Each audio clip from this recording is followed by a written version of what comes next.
It's being reported that Alec Bohm may be on the trade block for the Phillies. Does that make sense for Detroit? We'll talk about that and more all today on Locked On Tigers.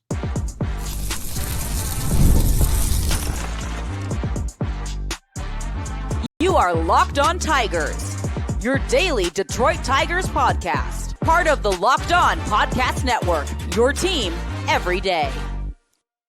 What is up, everybody? Welcome back to another edition of Locked On Tigers. I'm, of course, your host, Scott Bentley. Today is Friday, November 15th, 2024. Thank you so much for making Locked On Tigers your first listen every single day. We are free and available wherever you get your podcasts, including YouTube, part of the Locked On Podcast Network, your team every day. Today's episode is brought to you by FanDuel. You can start the season with a big return on FanDuel. New customers can place a $5 bet, and you'll get started with $150 in bonus bets if you win your first $5 bet. Just visit FanDuel.com to get started.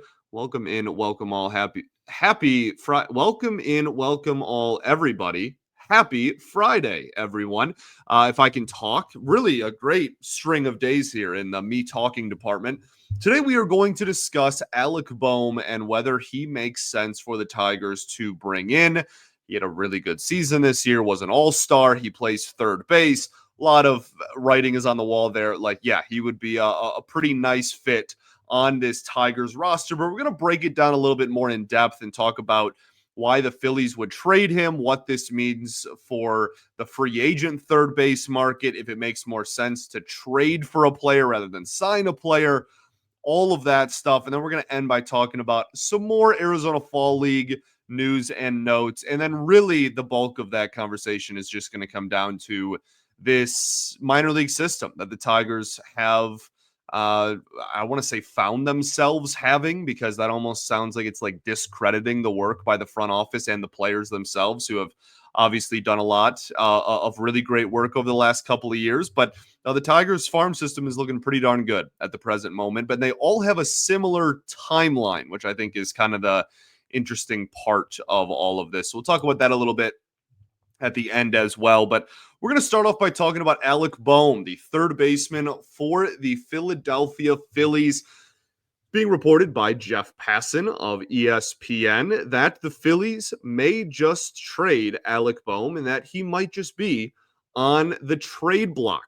The reason for that is it's being heavily insinuated, I'll say, that the reason that Bohm is on the block is because they have some minor leaguers that they could give opportunities to, or far more likely, they're going to throw a hefty amount of money at Alex Bregman.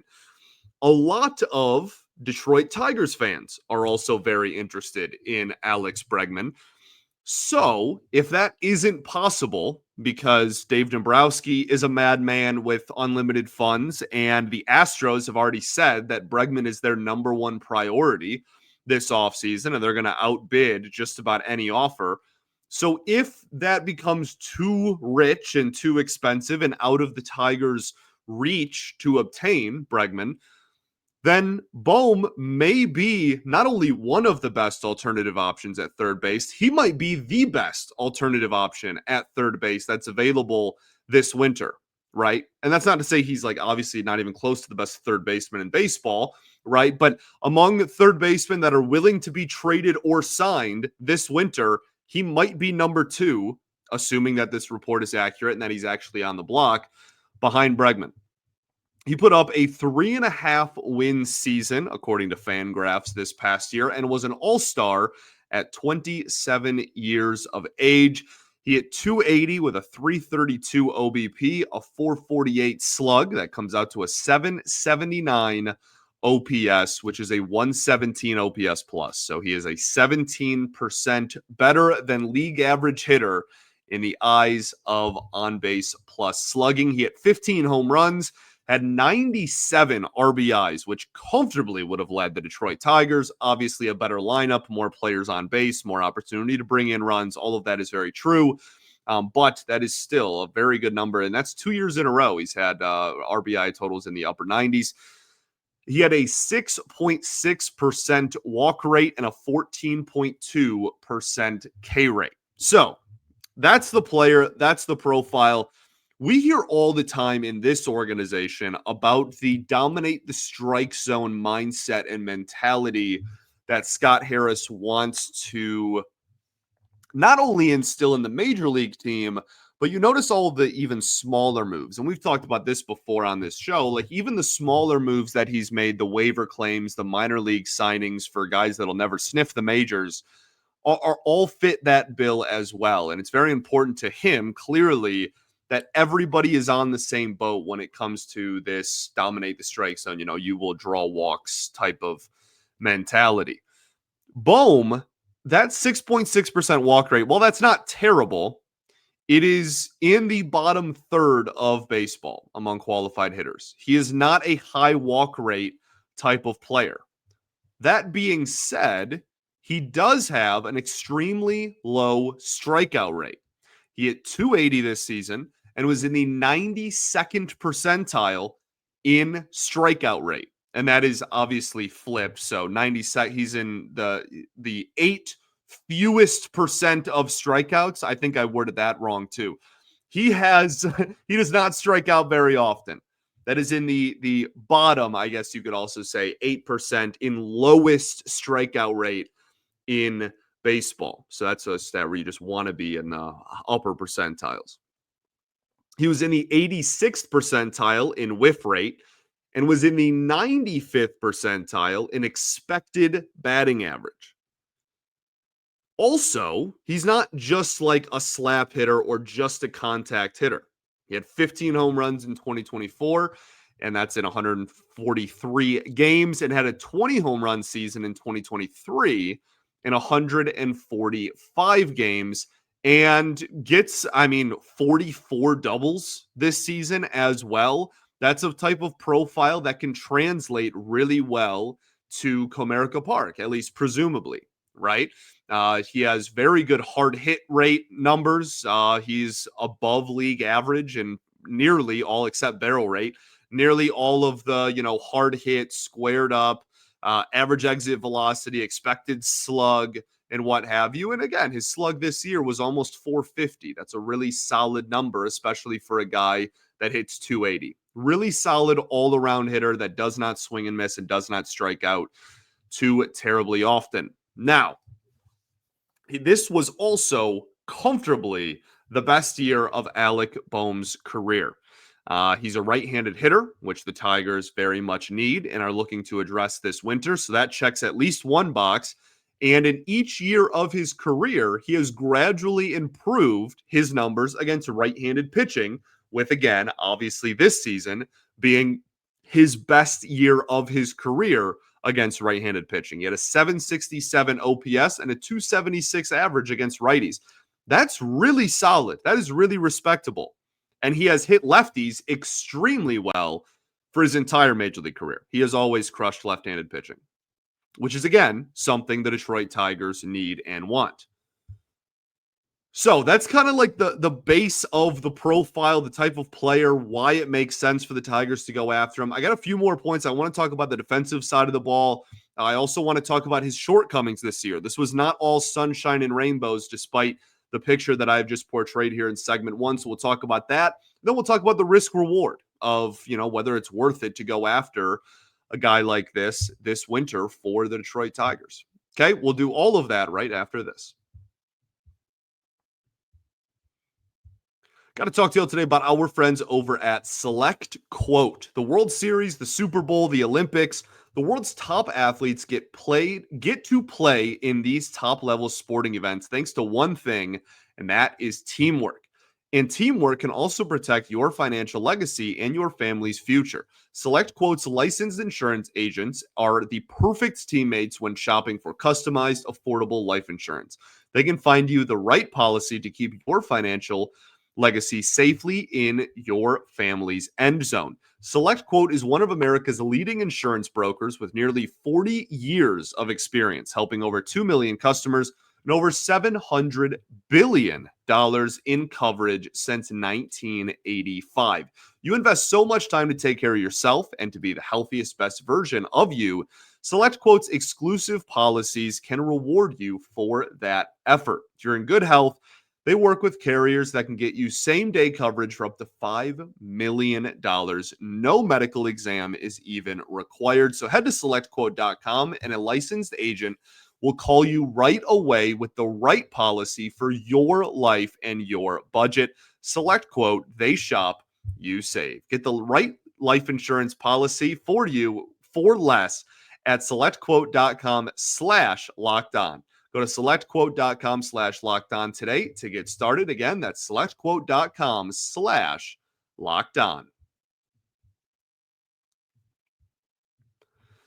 All right, everybody, welcome back here. Segment 2 of Locked On Tigers. Appreciate y'all for tuning in as always. Shout out to the everydayers that do make us their first listen every single day.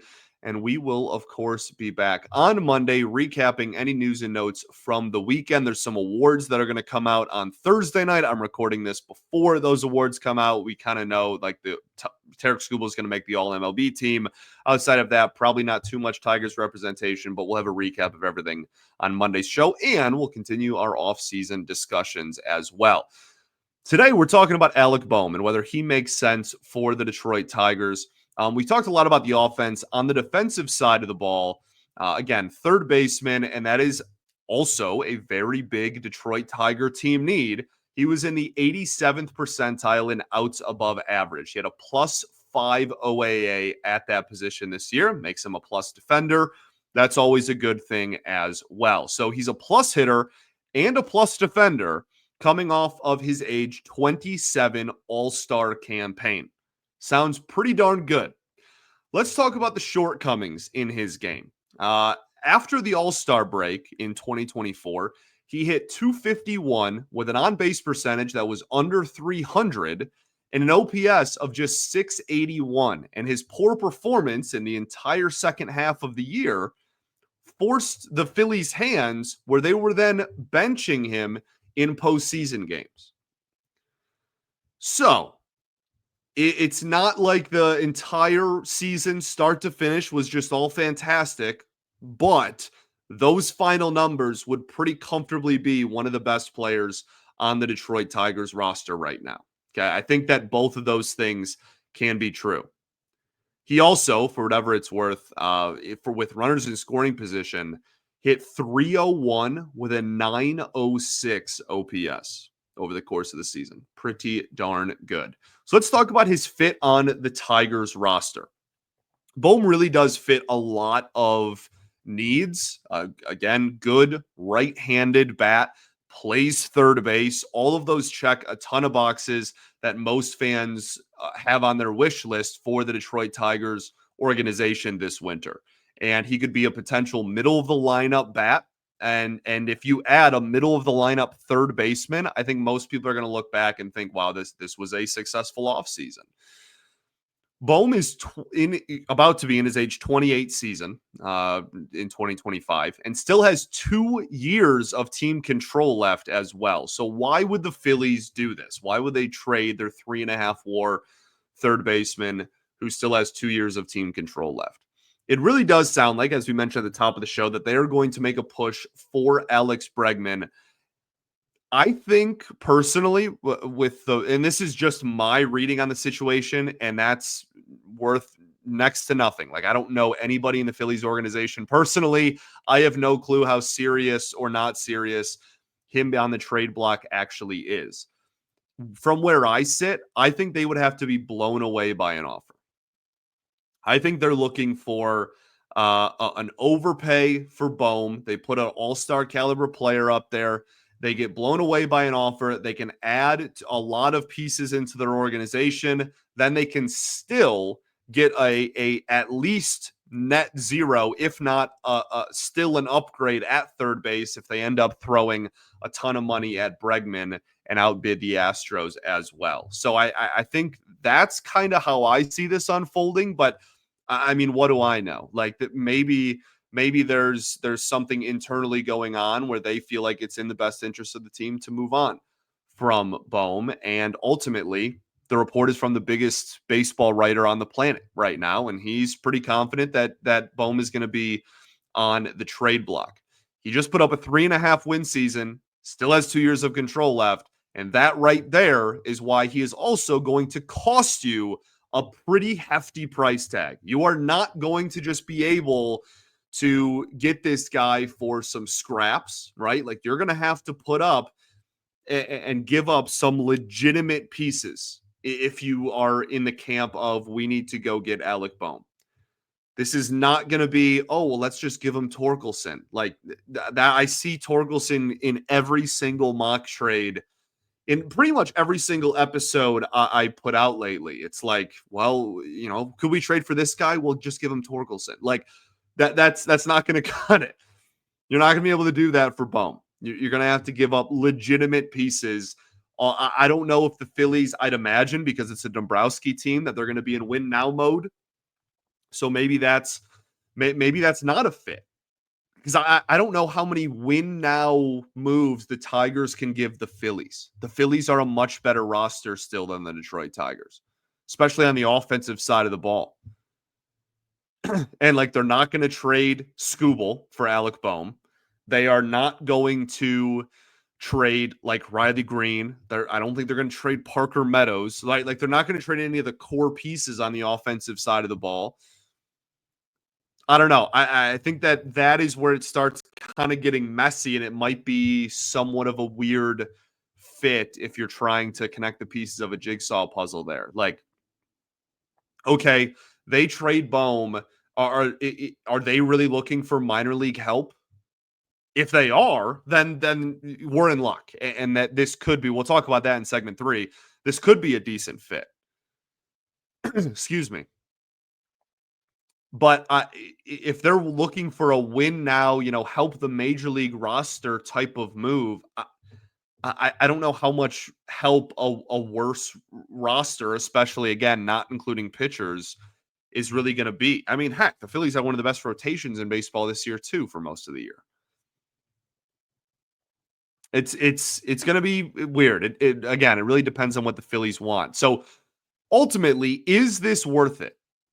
Again, as I've reiterated a lot, broken record, sorry for repeating myself, but like he does fill a lot of needs for the Tigers, and he is really good at a lot of things. But he's going to cost you some legitimate assets, and you are only, quote unquote, guaranteed 2 seasons from him if you acquire him in a trade, right? He has 2 years of team control left. That's all you're guaranteed. Bregman, if we're comparing and contrasting the two, aside from their production on the field, just in terms of situationally, Bregman, on the other hand, you would sign to a long-term deal. So you would have far greater than just 2 seasons of him being on your roster.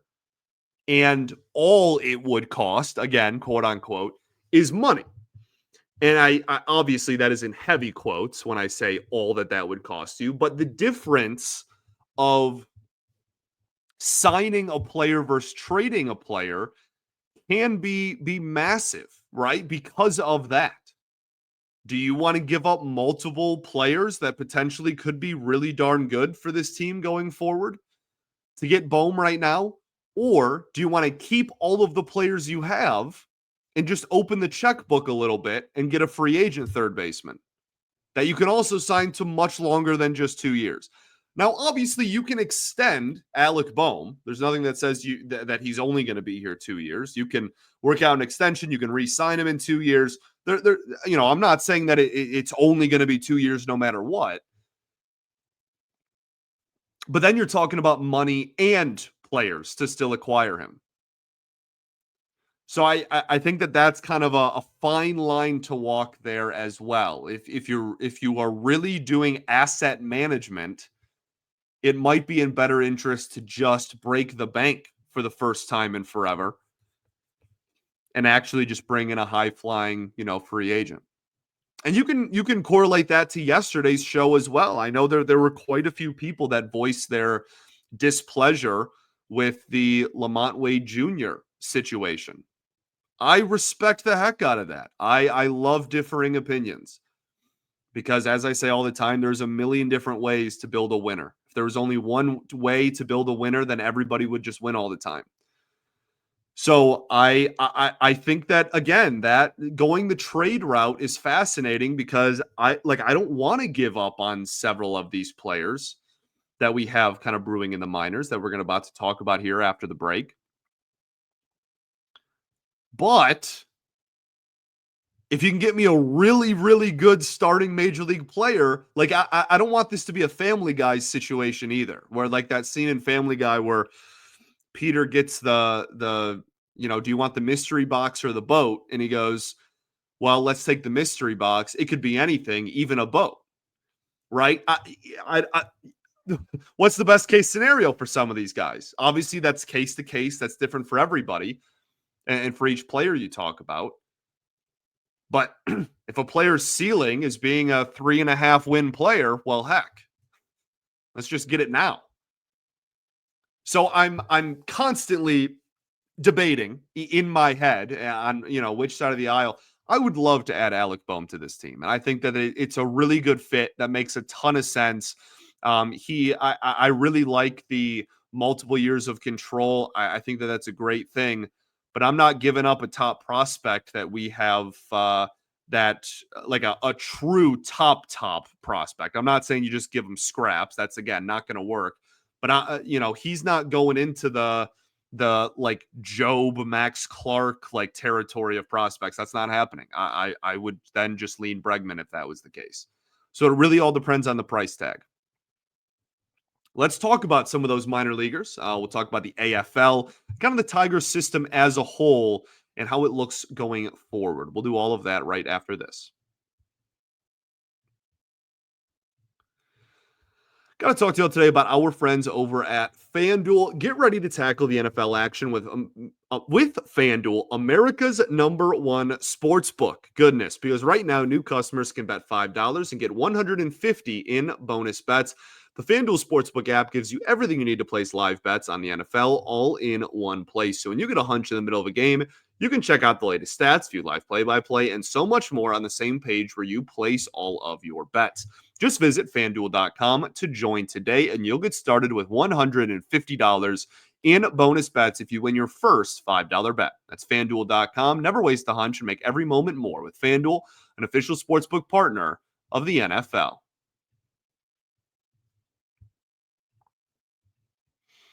All right, everybody, welcome back here. Third and final segment of Locked On Tigers. Appreciate y'all for tuning in, as always. So, Briseño is a monster and had another couple of hits on Thursday. One of them was a double the opposite way. His OPS is now approaching 1,500 in the Arizona Fall League. It's over 1,400 now. We just did an AFL update, 2 episodes ago? Was that like Monday or Tuesday's show? And his OPS was over 1,200. It has improved from 1,200 over the last 3 or 4 days. That is ridiculous. That is asinine. And he's crushing the baseball. He's clearly far too good for the Arizona Fall League and is an absolute monster that I think more and more players and more fans of this organization are opening their eyes to and realizing that this too can really play ball and might be a part of the long-term plans for the Tigers going forward. And that really kind of opened Pandora's box in my brain, which is always a dangerous game to play. But it really kind of had me go down the rabbit hole of what this organization's stance is with prospects, and in the fact that they are now reportedly, according to Scott Harris, we heard it, it's on camera, him saying that they would be more willing to trade minor leaguers for major league help going forward now that they have a decent prospect pool kind of gathered here. And that just really got me thinking about the timeline for this Tigers farm system. There is a wave of very exciting prospects in this organization that are all about 2 seasons away. And that's, not exactly, they're not all going to debut the same day. Like that's give or take a little bit, but roughly 2 seasons away. A lot of these young guys that we're really pumped about are projected to make their debuts in the 2026 or 2027 season, somewhere in that range. I bring this up not to tell you to be patient. Actually, quite the opposite. Please spend money. Please spend money, trade assets, be aggressive this winter and build a winner. You just won a playoff series for the first time in a decade with one of the youngest rosters in baseball. The time is now to add to the major league roster. I firmly and strongly believe that. I don't want that to get misconstrued in this conversation. Again, I'm not telling you to be patient. I'm actually advocating for the opposite. I'm saying that the hype surrounding these players will grow even more if you have a really good team at the same time that they are called up, right? A lot of these high-end prospects over the years, now this is not a 100% certainty, probably not even 50%, but with like struggling organizations that struggled for a long time, there's a prospect that they always hang their hat on. And is like, that's the guy that, when he debuts, it's going to be like better times ahead. And he's going to get called up, like Jose Altuve, for instance, for the Astros. Got called up when the Astros were legitimately one of the worst teams of all time. They were an absolute disgrace to the game of baseball. They would do that later again, but for a different reason. But they were terrible. And Altuve was like the beacon of hope. He was like, he's the one, like, he's really good. We got this really good young top prospect second baseman. He gets called up. Everyone's really excited for the future now. It's so much cooler when you can throw them into the fire and throw them into the mix and your team is already good, right? And we saw that this year with Jackson Jobe, case in point. I was at that game.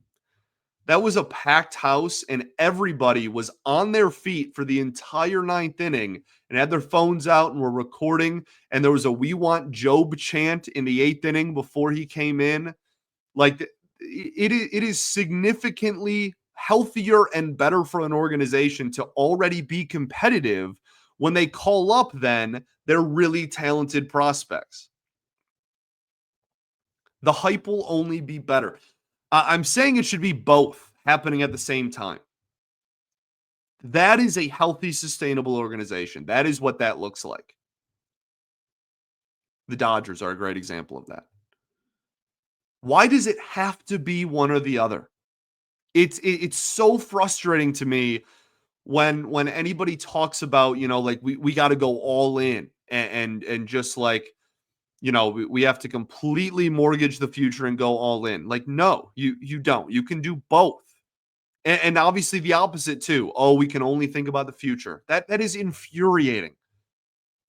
It's the same organization. They're separate entities. You can, I promise you can do both.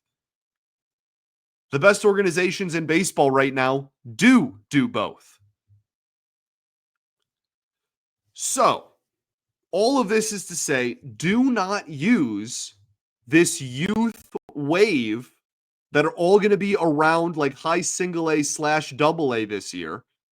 Don't use that and how far away they are as an excuse to just sit by and watch and do nothing this winter.